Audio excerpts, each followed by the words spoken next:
Ito nga pala yung panlinis ng paa ng aso na kahit na pusa yung alaga ko, meron ako nito. Minsan kasi napapaisip ako kung talagang malinis ba yung paa ng pusa ko. Pero hindi ko naman sila pwedeng basta-basta na lang hugasan kasi matagal matuyo yung paa nila kapag nabasa ng tubig. Pero alam mo ba to, hindi mo na kailangan gamitan ng tubig. Kailangan mo lang ilagay dun sa paa ng pusa mo.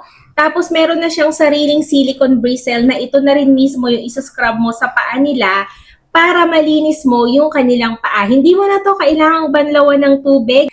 So hindi ka mahihirapan na kumuha pa ng separate na towel para punasan yung paa ng aso or pusa mo. Punasan mo lang ng tissue and good to go na. Pag tiningnan mo yung presyo nito dyan sa Yellow Basket, grabe, mas mahal pa yung presyo ng pangmerienda. Kaya kung ako sa'yo, pusa man or aso ang alaga mo, best na meron ka nito. For my peace of mind, mas kampante ako kapag alam kong nilinis ko yung paa ng alaga ko. So kung kailangan nyo rin to, nandiyan lang yung link sa Yellow Basket. Basahin mo yung description and pag naka-decide ka, i-check out mo na.